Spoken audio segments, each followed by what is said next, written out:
Hallo kykers en welkom by nog 'n episode van Erongo Talk. En ons weet mos dit is julle gunsteling aanlyn nuusprogram. Dankie vir julle almal wat dan gereeld by ons inskakel. Vandag kuier ons in Walvis Bay. Ons bring vir julle die nuus, die weer en vertel ook vir julle waar die vis heel moontlik gaan byt. Schlettwein, die minister van Landbou, Water en Grondhervorming, het 'n 5-daagse beplanningswerksessie in Swakopmund geopen. Ons verslaggewer Desiree het die geleentheid namens Erongo Talk bygewoon. Maar vir eers gaan kyk ons gou na die kalenderdag. Sit gerus terug en geniet hierdie episode met ons.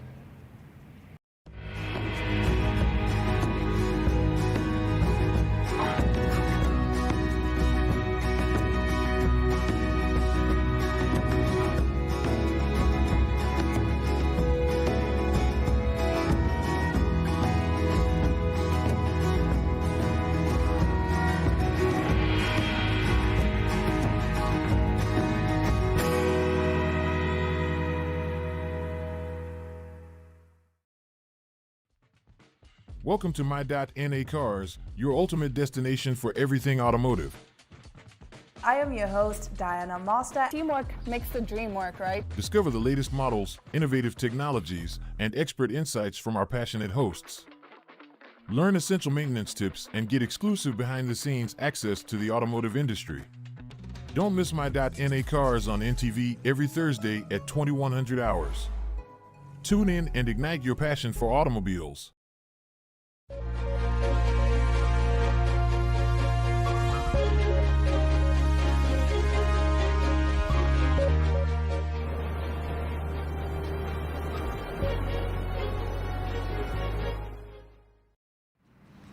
Hier volg vandag se nuus. Die gouverneur van die Erongo streek, Andre, het 'n versoek aan inwoners gerig om gemeenskapsvergaderings by te woon. Andre, vergesel van die verkose leierskap van Swakopmund, streeksraadadministrateurs en hoofde van staatsinstellings en agentskappe in die streek, het op 8 Mei die eerste van 11 geskeduleerde stadssaalvergaderings by die Mondesa veeldoenige sentrum gehou en hom uitgespreek oor die lae opkoms vir die geleentheid. Ek kan nie glo die saal is so leeg nie. Ek hoop die van julle wat gekom het sal die boodskap na julle bure neem, het hy gesê. Die stadssaalvergaderings word gehou met die hoofdoel om terugvoer aan die gemeenskap te gee oor regerings-, streek- en plaaslike regeringsaktiwiteite en om na gemeenskappe te luister oor hoe dienslewering in die streek kan verbeter. Andre het beklemtoon dat die oefening die doel dien om oplossings te vind vir die probleme waarmee onderskeie gemeenskappe en dorpe worstel. Die besprekings het gefokus op behuising, sanitasie, gesondheid en die ontwikkeling van infrastruktuur soos paaie, hospitale, skole, water, elektrisiteit, klinieke in die streek. Inspekteur Eleni Shapumba, die bevelvoerder vir gemeenskapsake in die Erongo streek, het gereageer op kommer wat geopper is by die geleentheid oor veiligheid in Mondesa en die DRC informele nedersetting. Polisieering is 'n gedeelde taak. Ons het hulp van die gemeenskap nodig. Die misdadigers wat hierdie misdade pleeg, is in ons gemeenskappe.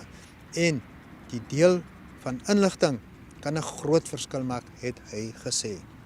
Andre het ook aangekondig dat sy kantoor binnekort voorstel blokke in alle kiesafdelingskantore in die streek gaan oprig. Burgers kan hulle mening lig oor kwessies wat hulle raak en hy sal hierdie voorstelle op 'n maandelikse basis oopmaak en dit met die betrokke instansies deel vir vinnige antwoorde. Besoek gerus ons webwerf www.erongo.com.na vir meer oor die datums en tye van die opkomende vergaderings. In nog nuus is die Ministerie van Omgewing, Bosbou en Toerisme weer gereed om die 5de uitgawe van die Africa Youth in Tourism Innovation Summit and Challenge aan te bied.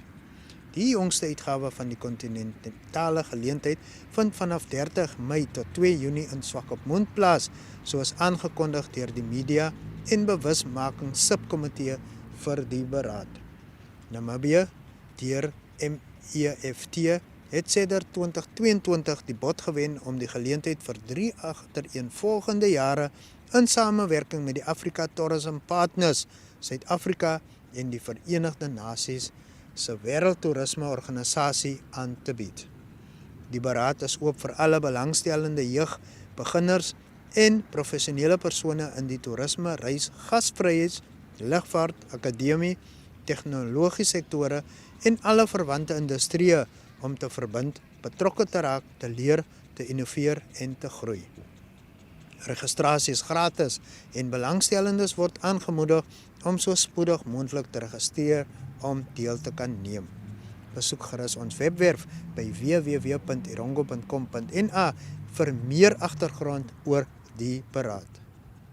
En dan ten slotte, 'n fondsinsamelingsgala op 30 Junie wat by die Karibib Stadsaal aangebied word, sal die tweede jaarlikse Karibib Edelsteen Mineraal en Kommersiële Skou voorafgaan wat vanaf 28 tot 30 September op die dorp gehou word. Ingrid Appols, 'n lid van die reëlingskomitee, het verduidelik dat die tema vir die fondsinsameling met vriendelikheid verbind word. Die datum vir vanjaar se uitgawe van die AKGMCS is doelbewus gekies om aan te sluit by Internasionale Wêreldgoedhartigheidsdag wat jaarliks op 13 November gevier word. Die AKGMCS wat georganiseer word deur die Charity Ambassadors Trust, 'n geregistreerde nie-winsgewende organisasie gebaseer in Karibib, is verlede jaar vir 'n heel eerste keer aangebied en is deur die dorpsraad van Karibib goedgekeur. Apollos het gesê die trust werk daaraan om klein projekte te identifiseer en om geriewe vir die gemeenskap te verbeter en beoog om $300,000 Namibiese in te samel om vir hierdie doel aangewend te word. En daarmee kom ons dan aan die einde van vandag se nuus. Besoek gerus ons webwerf www.erongo.com.na vir meer nuus uit die streek, die res van Namibië en die buitewêreld. Neo Paints has established a 67-year Namibian legacy, creating personalized paint solutions that blend quality and innovation for the Namibian people. We pride ourselves in being a 100% Namibian-owned company, investing in our country and our people by employing and empowering true Namibians. With every brushstroke, Neo Paints commits to our quality guarantee and always delivering a coat of excellence. At Neo Paints, we always stay true to our country. We are as Namibian as you.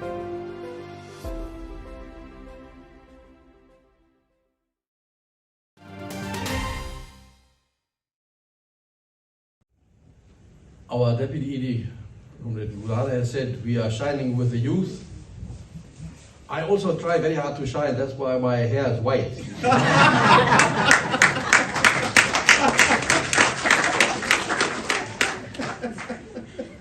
So we are in competition here. Competition is good. It makes people think.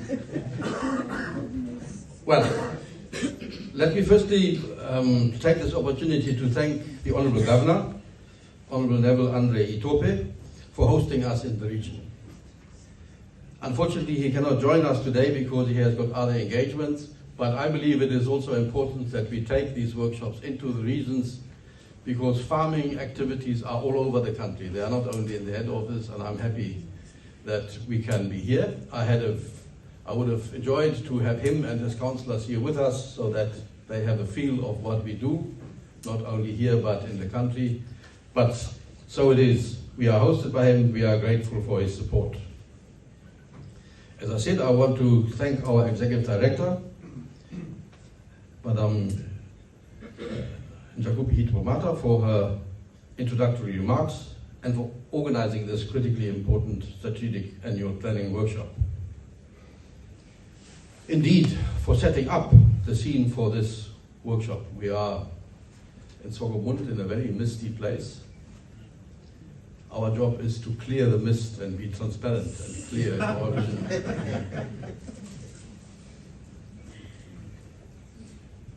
Colleagues, we had our general staff meeting earlier in February this year. And during that staff meeting, we had highlighted our achievements, but we also have highlighted our challenges. Today we are here as managers to deliberate and conclude on policies, strategies, to, yes, consolidate our achievements, to strengthen them, but also to address our challenges. Strategic planning and annual goal setting are a periodic platform where the ministry's management, we, and key stakeholders, our development partners, our social, our media parties and our advisors, where we come together and plan collectively as partners in the delivery of our strategic intent. For our ministry, this platform is of particular importance and significance because of, one, about 70% of the population depends directly or indirectly on agriculture for livelihoods. Secondly, 100% of the population depends on a secure water supply. Everyone needs water. And everyone in Namibia needs some piece of land for production or dwelling. We all need to stay somewhere, we all need to have a place of production. So two elements, land and water, everyone is affected. And for agriculture, we are 70% directly or indirectly dependent. So that is the framework or the significance with which our ministry is busy with. If I look around, we are not too many. So it is this room and our collective planning and strategy setting that determines the well-being of almost all Namibians. I want to just reiterate that, to drive home that even we who are sitting here are depending on what we do for our well-being. So again, thank you for coming, and I'm confident that we will be able to deliver. As I said, and I think Penda started the discussion, it's election year. And I'm just foreseeing that every little failure of ours will be exposed, will maybe be blown out of proportion, will be used to undo us. The only way to fight that is delivery of what we have promised and show that we have delivered and that it is doing well for our people. That's the only way. And this workshop will place us in a position to do that. The programs and strategies that we devise and execute and the services that we render affect every Namibian, as I said, and every economic and social activity in the country. In other words, omissions of much needed strategic interventions and underperformance thereof impact negatively on the lives and livelihoods of every Namibian and the country's socio-economic advancement. The ministry's management cadre gathered here today. You are the implementing and coordinating arm of the sector's programs and strategies. The objectives and strategic initiatives we are setting during this course of the week and implement during the year must be targeted at contributing to the upliftment of socio-economic conditions of every Namibian through their impact on poverty reduction, on job creation, on empowerment, and on bringing about equality or eroding inequalities. Every Namibian citizen has the same right to a decent life. We must bring that about.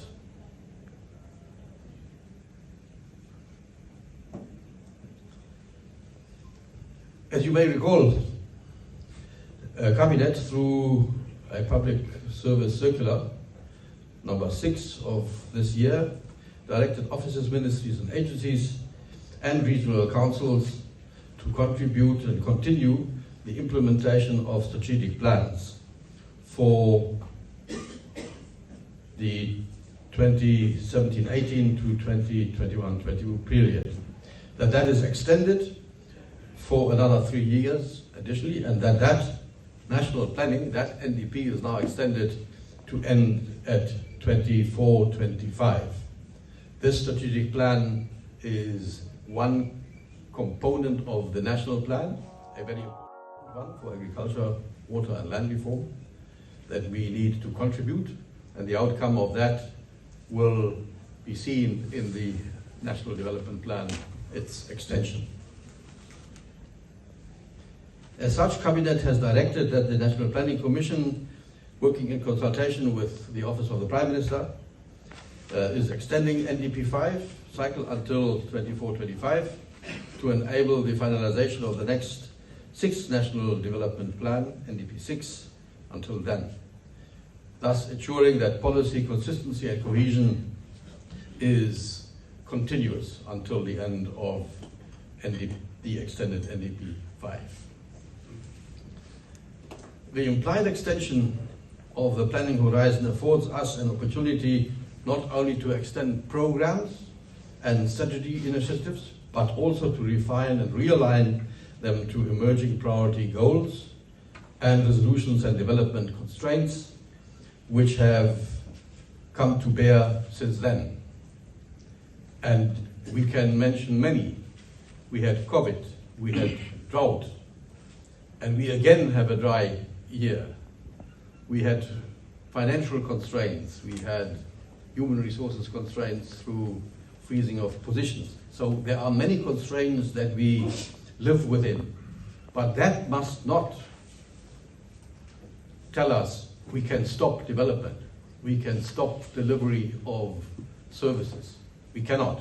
We must do the best we can with what we have. It's a tough call, because if we have drought, scarcity of waters will increase, scarcity of food will increase, and life will be tougher for the poorest, especially subsistence farmers, to survive. They have to sell assets to buy food because their own production fails. So we are in a very tough situation at the moment, but we are not in a hopeless situation. We have plans, we have strategies, we have goals to chase, and all of them must try us to improve instead of regress on living standards of people. A year ago, we engaged in strategic planning and formulated our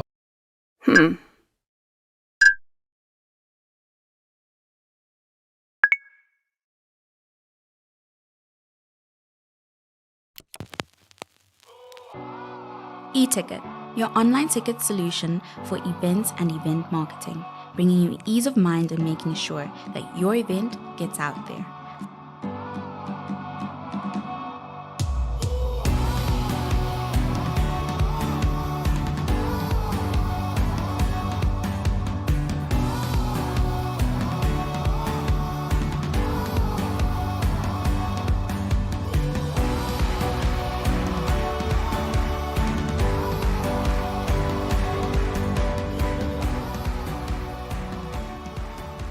For more information, contact events@nmh.com.na.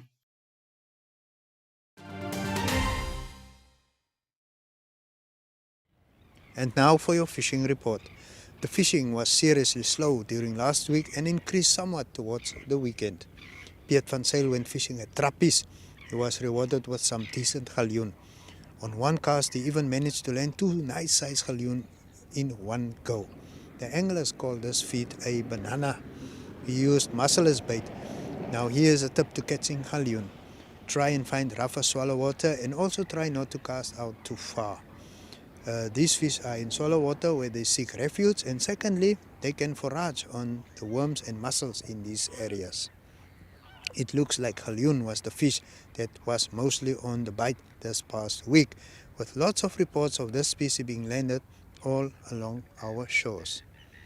The kop were of smaller size, as the ski boat anglers reported lots of just undersized to pen-sized fish being caught at Vierkantklip.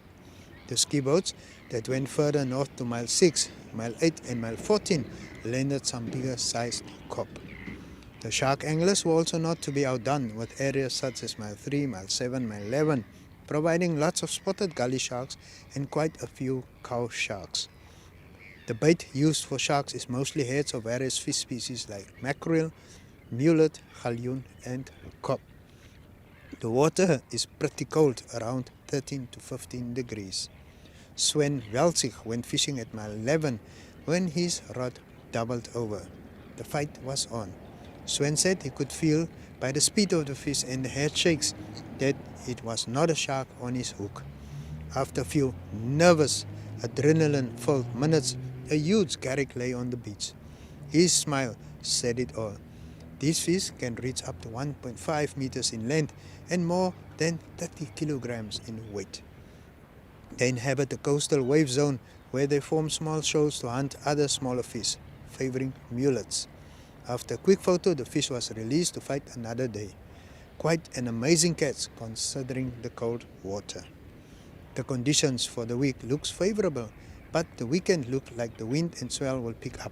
Be sure to pack in your warmer clothing. On a brighter note, we are definitely in the colder winter months now, and with the rougher water comes the galjoen. So smaller hooks like a size 1 or size 1/0 should hook you up with some of these delicious fish. These hook sizes work perfectly for blacktail too. Now you can check out the tides and the best fishing times on our website at www.erongo.com.na. And with that, we've come to say tight lines.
Kykers, dit het alweer tyd geword om te groet.